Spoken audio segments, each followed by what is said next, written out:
Muy buenas, bienvenidos un día más al Mañanero de hoy. Entre los temas que vamos a tratar hoy empezaremos con la avalancha pasiva o lo que podría ser la cantidad de dinero que podría entrar en Bitcoin a través de los denominados como fondos pasivos. Veremos esto pronto. Continuaremos tratando la cuestión de si rechazarán el ETF Spot de Bitcoin, un tema que salió ayer en los medios y que hizo que el mercado se colapsara brevemente. Continuaremos con el arbitraje jurisdiccional o por qué la gente se va de Nueva York o de España. Y cerraremos el mañanero de hoy hablando del fraude post-pandemia y la falta de contables. Temas que van, en mi opinión, relacionados. Comencemos con la avalancha pasiva, entonces.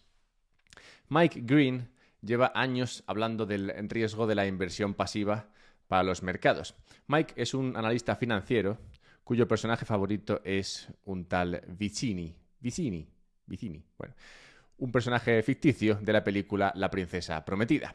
Este es un villano que reta al protagonista a un duelo de ingenio en el que ambos deben elegir una copa de la que beber. El que elija mal moriría al estar una de ellas envenenada. En la escena, el tal Vicini, confiado en su intelecto y arrogancia, comienza un monólogo tratando de deducir cuál copa es la envenenada. Acaba eligiendo una, totalmente convencido de su triunfo, y muere solo segundos después. Resulta que ambas estaban envenenadas, pero el protagonista era inmune al veneno. La escena muestra cómo la arrogancia y el exceso de confianza de Vicini lo lleva a su caída.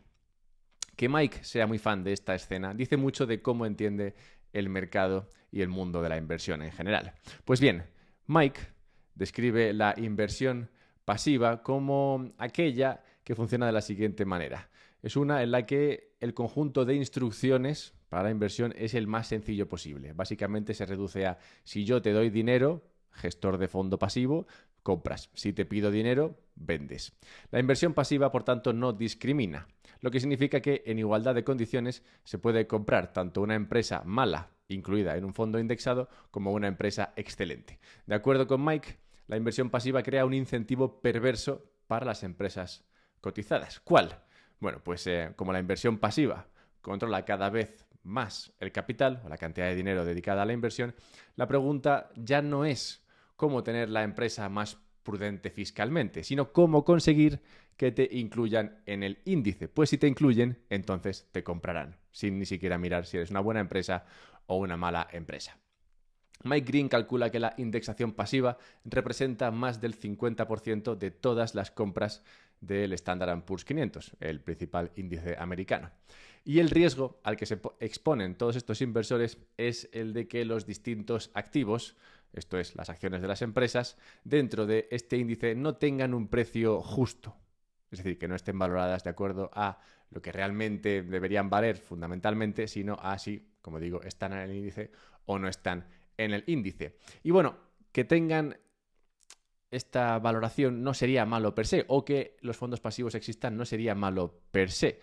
Mientras que la gente siga ganando dinero y mandándolo mensualmente a su gestor pasivo, pues bueno, sigue entrando dinero en el mercado y tan ricamente. Pero claro, concluye Mike, si el desempleo crece y menos gente da dinero o manda dinero a ese fondo pasivo, nadie comprará el índice. Aunque el Standard & Poor's cotice a un descuento ridículo. Vamos, que cuando todo el dinero va a través de inversión pasiva, el dinero y la inversión no responde tanto a si el precio de las acciones está a un descuento o está a una prima, sino que responde simplemente a si están recibiendo dinero de su empleador o no. El mercado, por tanto, según Mike, se dirige a un punto en el que las valoraciones dependerán más de cuántas personas estén empleadas y pagando en su fondo de jubilación en lugar de las valoraciones justas basadas en los fundamentos del mercado. Es interesante comprender toda esta historia y la tesis acerca de la inversión pasiva de Mike Green porque en las últimas semanas se está revelando una tendencia. Y la tendencia es que cada vez hay más fondos registrados, fondos de inversión activa y pasiva, fondos registrados como valores que ya cotizan en el Nasdaq, que modifican sus prospectos para poder invertir entre el 15 y el 50% de sus activos, de su capital, en Bitcoin, a través de los, como sabéis, famosos ETFs spot de Bitcoin. El último de estos fondos de inversión, en este caso activa, que ha modificado su prospecto para poder invertir en Bitcoin es el 100-Fold Select Alternative de Advisors Preferred. Un fondo activo que cotiza como una acción y que invierte en el Nasdaq y desde ahora también podría invertir en Bitcoin.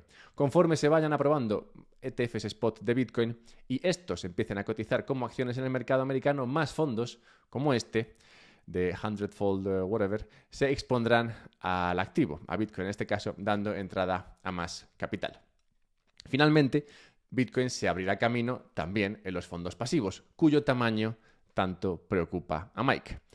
Y es que hay más de 11 trillones de dólares invertidos en fondos pasivos que, como dice Mike, no discriminan. Si entra dinero, compran, si sale, venden. Con los riesgos que sí, esto acarrea, los descritos antes, pero también con las ventajas que trae esta inversión tonta, digamos, en forma de liquidez para los activos en los que invierte. En este caso, claro, Bitcoin. Lo irónico del asunto es que Mike Green, además de no ser nada fan de los fondos pasivos, tampoco lo es de Bitcoin, activo del que ha pronosticado su muerte ya varias veces. Irónico sería, por tanto, que como Vicini en La Princesa Prometida, Mike estuviera seguro de que la muerte está en la copa de la inversión pasiva y acabase liquidado por la copa de Bitcoin, que en los próximos meses, años, podría recibir flujos de capital de demasiados bolsillos. Todo esto, claro, si se aprueba el ETF Spot de Bitcoin. Bitcoin cayó ayer un 7% en el espacio de 10 minutos. Bueno, hacía tiempo que no veíamos algo así, al publicarse un informe en Matrixport argumentando que la SEC, el regulador financiero americano, iba a rechazar todos y cada uno de los ETFs spot de Bitcoin que se tienen que aprobar o no ahora en enero.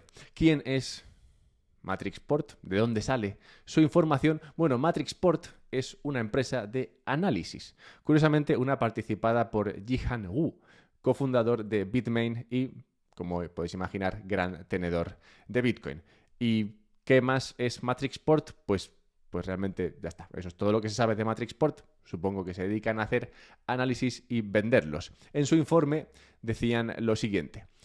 Cito, aunque hemos asistido a frecuentes reuniones entre los solicitantes de ETF, de Bitcoin Spot, y el personal de la SEC, creemos que todas las solicitudes carecen de un requisito crítico que debe cumplirse antes de que la SEC las apruebe. Esto podría cumplirse en el segundo trimestre de 2024, pero esperamos que la SEC rechace todas y cada una de las propuestas en enero. Cierro cita.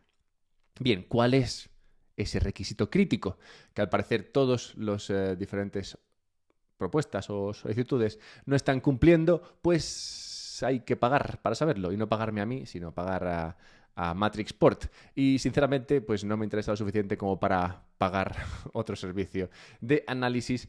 Y es que, bueno, si bien es interesante esto y puede ser que moviese el mercado, realmente hay que preguntarse cuánto de valor hay detrás de estas afirmaciones de estos tipos de Matrixport. Es interesante observar, por ejemplo, que la misma empresa de análisis decía hace solo 3 días que el precio de Bitcoin llegaría a 50.000 a finales de enero. O sea que o bien están haciendo apuestas por todo, es decir, porque se aprueben los ETFs o porque no, o bien han averiguado algo en los últimos 3 días que les hace pensar que ese requisito crítico supuestamente existe y que no se está cumpliendo. O simplemente pues buscan más suscriptores y ya está, también sería una opción. Sea lo que sea, lo veremos pronto. Yo apostaría a que lo que se produjo ayer, esa caída del 7%, se vio dada, pues sí, en parte por esto, que digamos fue una especie de catalizador, pero que realmente la caída se iba a producir por cualquier tontería, ya que, como apuntaba en el mañanero de ayer, todo el mundo está largo. Nadie está vendido de Bitcoin porque todo el mundo está temiendo que mañana o pasado o cualquier día de estos se anuncie la aprobación de un ETF spot de Bitcoin y entonces nadie quiere estar corto en esta situación. Así que como todo el mundo está largo, ante cualquier cosa que no sea extremadamente positiva, el mercado cae. Además está bastante apalancado, así que es lógico que las caídas sean fuertes, ya que, como sabéis, las liquidaciones exageran cualquier movimiento en el mercado. Total, que el informe este de Matrixport puede tener algo de sentido o no, pero es verdad que dicen eso de que en enero probablemente no se aprueben, sino que se aprobarían más tarde, en el segundo trimestre, y esta no es una cosa nueva. De hecho, mucha gente ya dice, o ya decía en diciembre, que marzo sería cuando se aprobasen y no en enero. O sea que bueno, si se aprobase en enero o en marzo realmente no cambiaría tanto la cosa, pero esto es lo que hay que decir sobre el informe de Matrixport. Y pasemos a hablar del arbitraje jurisdiccional, y es que la pérdida de talento por la emigración crece un 40% en España respecto a antes de la pandemia esta de 2020, ya sabéis de cuál os hablo. Bien, si se estimase la riqueza de estos emigrantes, aquellos que han salido de España el año pasado, hacia mejores pastos, si se estima la riqueza que estos inmigrantes habrían dejado o generado durante su carrera en España, un ejercicio nada sencillo por otra parte, se llega a que el valor de ese capital generado o capital humano perdido son o serían 150.000 millones de euros solo por aquellos que se fueron en 2023.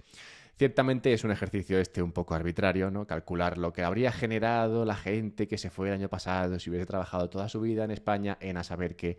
Y luego sumarlo todo eso y calcularle, no sé, la inflación y llegar a esa cifra de 150.000. Todo esto, pues para llegar a un número que se emplea, claro, para llamar la atención sobre el riesgo o la pérdida de capital humano y el coste que tiene para la economía española. Pero realmente no hace falta llamar la atención sobre el hecho de que es más difícil generar riqueza en España que en otras economías. Creo que esto es obvio y que tampoco es extraño que se produzca.